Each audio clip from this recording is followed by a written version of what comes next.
नमस्कार.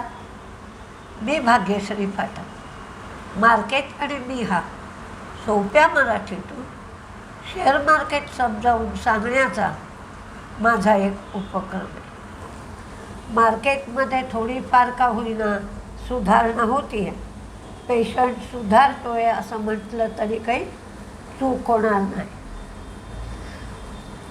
निफ्टीमध्ये जे रिबॅलन्सिंग केलं जातं, म्हणजे काही कंपन्यांचे शेअर काढून टाकले जातात, काही ॲड केले जातात, तसं या वेळेला काही केलं नाही. तर वेटेजमध्ये बदल केला. काही कंपन्यांचं वेटेज कमी केलं, तर काही कंपन्यांचं वेटेज वाढवलं आणि त्यामुळे त्याच्यामध्ये इनफ्लो किंवा आउटफ्लो, म्हणजे ज्या कंपन्यांचं वेटेज वाढवलं आहे त्याच्यामध्ये पॅसिव्ह फंड्स जे असतील ते गुंतवणूक करतील, त्यामुळे इनफ्लो येईल आणि ज्यांचं वेटेज कमी केलं आहे त्या कंपन्यांमधून पैसा बाहेर पडेल. काल वारी एनर्जीचा शेअर खूप पडला. तर त्याचं कारण असं होतं की वारी एनर्जी नेहमी कंट्री ऑफ ओरिजिन बरोबर सांगत नाही किंवा चुकीचे सांगतात आणि टॅक्स वाचवतात, असा एक इतिहास आहे.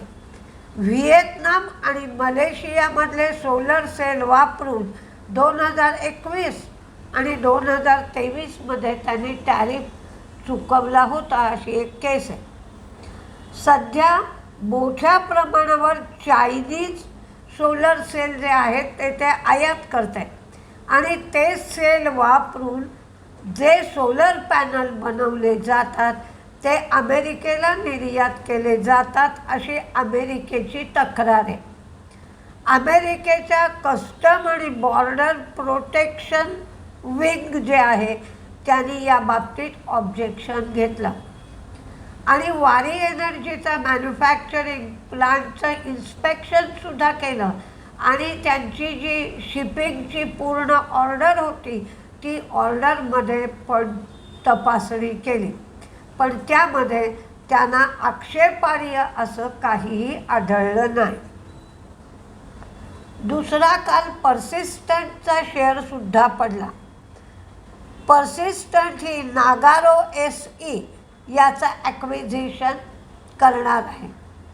तर ते ॲक्विजिशन करणार आहे ही चांगली गोष्ट आहे, पण तुम्ही एखादी गोष्ट खरेदी करता त्याने तुमच्या कंपनीची प्रोग्रेस होणार आहे का?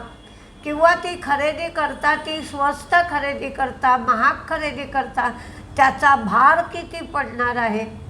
ते कॅशमध्ये ॲक्वायर करता का त्याच्यासाठी कर्ज काढता? या गोष्टी महत्त्वाच्या ठरतात. ते 140% प्रीमियम देणार आहेत, म्हणजे 81 युरो प्रत्येक शेअरला ते पेमेंट करणार आहे. साधारण 31-32 असा भाव नागारोचा मार्केटमध्ये चालू आहे आणि त्याला ते 81 युरो एवढं पेमेंट करणार आहेत, म्हणजे 140% जास्त पैसा देणार आहेत. त्यामुळे कर्ज वाढेल, अर्निंग पर शेअर कमी होईल आणि इंटिग्रेशन म्हणजे मिसळणं दोन्ही कंपन्या एकमेकात ह्याचा धोका आहेच. पर्सिस्टंटचा रेव्हेन्यू आहे 15 ते 18%, तर नागारोचा रेव्हेन्यू फक्त 5% आहे. EBIT मार्जिन जे आहे ते पर्सिस्टंटचं 16% आहे, तर नागारोचं मार्जिन 11 ते 13% आहे. या सगळ्या गोष्टी विचारात घेतल्यानंतर पर्सिस्टंटला हे ॲक्विजिशन फारसं चांगलं दिसत नाही पर्सिस्टंटच्या दृष्टीने, म्हणून शेअर पडला. काल ॲस्ट्रलचाही शेअर पडला. ॲस्ट्रलने डिमर्जर होणार असं सांगितलं, म्हणजे केमिकल विभाग अलग काढणार आणि पाईपचा विभाग अलग काढणार. केमिकलच्या विभागामध्ये पेंट आणि कोटिंग हा विभाग आहे, तर पाईपमध्ये प्लंबिंग आहे आणि बिल्डिंग मटेरियल आहे. तर पेंट आणि कोटिंग या व्यवसायाचं व्हॅल्युएशन करणं कठीण जातं आणि प्लंबिंग आणि बिल्डिंग मटेरियलला मात्र प्रीमियम व्हॅल्युएशन मिळतं. तर हा विभाग, पाईपचा विभाग अलग झाल्यानंतर केमिकलचं व्हॅल्युएशन किती राहील याची निश्चितता कमी आहे. काल बराच बँकांच्या पर्सोनेलच्या नेमणुकांच्या बाबतीत सांगण्यात आलं. 3 वर्षासाठी HDFC बँकेवर राजीव कुमार यांची पार्ट टाईम चेअरमन म्हणून नेमणूक करण्यात आली आणि ॲक्सिस बँकेचे पुनीत शर्मा, ॲक्सिस बँकेत CFO होते, ते HDFC बँकेत CFO होते. आणि बंधन बँकेमध्ये राजीव मंत्री जे होते ते ॲक्सिस बँकेमध्ये CFO होतील. म्हणजे आता चेनच्या शेवटी बंधन बँक आली, तर बंधन बँकेमध्ये CFO म्हणून कोण येत आहेत याकडे सगळ्यांचं लक्ष असेल. काही बातम्या आहेत त्या बघूया. Sterling Wilson, Hasan Alam construction यांच्याबरोबर त्यांची 50-50 जॉईंट व्हेंचर आहे. या जॉईंट व्हेंचरला $560 मिलियन लेटर ऑफ अवॉर्ड इजिप्तमधलं वेस्ट मेनया सोलर प्रोजेक्टकडून मिळालं आहे. येस बँक 7,500 कोटी इक्विटीमधून आणि 8,500 कोटी डेट सिक्युरिटीजमधून गोळा करणार आहे. रिट्स यांनी कंटेनर कॉर्पोरेशन म्हणजेच कॉन्कोर बरोबर MOU केला आहे. जॅक्सन पाल फार्मा यांनी ॲक्विटास हेल्थकेअरमध्ये 85% स्टेक घेण्यासाठी शेअर परचेस ॲग्रीमेंट केलं. SJVN गुजरात ऊर्जा विकास निगम बरोबर त्यांनी पॉवर परचेस ॲग्रीमेंट केलं ग्रीन पॉवर सप्लायसाठी. Central Bank international financial services सेंटरमध्ये त्यांनी बँकिंग युनिट सुरू केलं गिफ्ट सिटीमध्ये. स्टेट बँक लंडन ब्रँचद्वारे अनसेक्युअर्ड फ्लोटिंग रेट बॉन्ड त्यांनी इश्यू केले आणि $300 मिलियन गोळा केले. KEC इंटरनॅशनलला 1,754 कोटींची ऑर्डर मिळाली. संवर्धना मदरसन HR धौलीगंगा याच्यामध्ये ते 28.15% स्टेक घेणार होते, पण त्यांना हा स्टेक घ्यायला उशीर झाला आहे. आता FY27च्या Q4 पर्यंत हे ट्रान्झॅक्शन पूर्ण होईल. कृष्णा KRSNAA लॉंग टर्म लोनसाठी त्यांचं क्रेडिट रेटिंग A आणि शॉर्ट टर्म लोनसाठी A1 असं कन्फर्म केलं.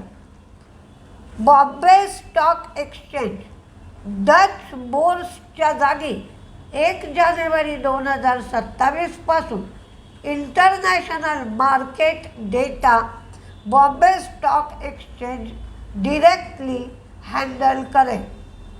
रोलेक्स रिंग 3 जुलै ही त्याने रेकॉर्ड डेट ठेवली आहे. 180 रुपयांनी बायबॅक करणार आहे आणि 180 कोटी बायबॅकसाठी खर्च केले जाते. मुंद्रा यांचंही रेटिंग इक्रानी A आणि A1 लॉंग टर्म आणि शॉर्ट टर्मसाठी तसंच रेटिंग IOCचं सुद्धा लॉंग टर्मसाठी AAA, शॉर्ट टर्मसाठी A1+. तीच स्थिती थंगमायल ज्वेलरीची सुद्धा A+ आणि A1. बन्नारी अमन ही शुगरची कंपनी आहे. काही वेळेला मी तुम्हाला ह्या ऑड कंपन्यांची सुद्धा बातमी देते, कारण अशी ही कंपनी मार्केटमध्ये आहे हे समजायला हवं.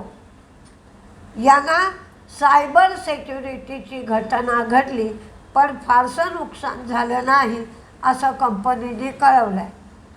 WeWork हैदराबाद सेंटरची कपॅसिटी 536 डेस्कनी त्यांनी वाढवली आहे. 31,259 स्क्वेअर फूट जुलै 2026 पासून ऑपरेशनल होतील. यासाठी त्यांनी 10 कोटी रुपये साधारण गुंतवले. Electronics mart multi brand store Gurugram इथे सुरू केलं. हे स्टोअर 6,250 स्क्वेअर फूटचं आहे. बालकृष्ण इंडस्ट्री कार्बन ब्लॅकची कपॅसिटी त्यांनी वाढवली, त्याचप्रमाणे पॉवर कपॅसिटीसुद्धा वाढवली. साऊथ इंडियन बँक त्यांनी तामिळनाडूमध्ये मनवल नगर इथे नवीन ब्रँच उघडली. पुन्हा फॉरेन इन्व्हेस्टर्सची विक्री आहे 1,350 कोटीची. डोमेस्टिक इन्व्हेस्टर्सची खरेदी आहे 2,801 कोटीची. Dollar index 4.37, bond yield 4.37, dollar index 101.18 आणि क्रूड 73च्या खालीच आहे 72.68. मुख्यतः IIPचे आकडे मात्र चांगले आले. IIP वाढला, तो 5.1% झाला. IIP म्हणजे India index of industrial production. याच्यामध्ये इलेक्ट्रिसिटीमध्ये 9.9% ग्रोथ झाली. मॅन्युफॅक्चरिंगमध्ये 5.5% ग्रोथ झाली.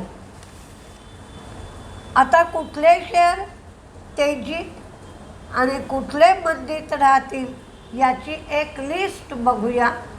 आज एक्सपायरी आहे, मंथली एक्सपायरी नॅशनल स्टॉक एक्सचेंजची, त्यामुळे व्होलटाईल खूप असेल मार्केट, तर ते पाहूनच ट्रेड घ्या. पहिले तेजीतले शेअर पहा.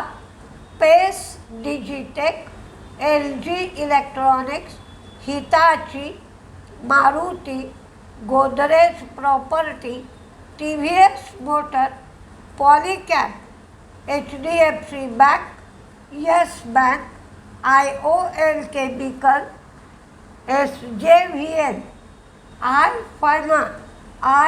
फायनान्स या आयचं स्पेलिंग आहे AYE, tube investment, UPL, Tata motor passenger vehicle, steel authority of India, Sterling Wilson यांना 5,275 कोटीची ऑर्डर मिळाली आहे. Page industry, Apollo hospital, Apollo tyre, KEC international यांनासुद्धा 1,754 कोटीची ऑर्डर मिळाली आहे. Mahindra life, Goodluck India, Pondy oxide, Apar industry, RailTel, Crompton आणि Havells, Mahindra and Mahindra, BHEL, Vodafone, yes bank. Yes बँकेच्या बाबतीत बँकेला 809 कोटी रुपये इन्कम टॅक्सकडून रिफंड मिळणार आहे. तर मंदीमध्ये बंधन बँक, कारण राजीव मंत्री यांच्या जागी कोण येणार ते माहीत नाही. इंडियन हॉटेल आणि हिंदाल्को हे 3 शेअर, बंधन बँक, इंडियन हॉटेल आणि हिंदाल्को हे 3 शेअर मंदीत राहतील. ऑटो सेक्टरकडे लक्ष दिलं पाहिजे, कारण ऑटो सेल्सच्या फिगर उद्या 1 तारखेला जाहीर होतील, म्हणून काही ऑटो शेअरचा समावेश या लिस्टमध्ये करण्यात आलेला आहे. व्होलटाईल मार्केट असेलच, म्हणजे काल काही शेअरमध्ये 10-10, 12-12 रुपयाचा फरक दिसत होता. मार्केट व्होलटाईल असल्यानंतर बाईंग सेलिंगमध्ये खूप फरक असतो, ऑर्डर लावायला त्रास होतो, त्यामुळे जपून ट्रेड करा. बघूया काय काय होत आहे. नमस्ते.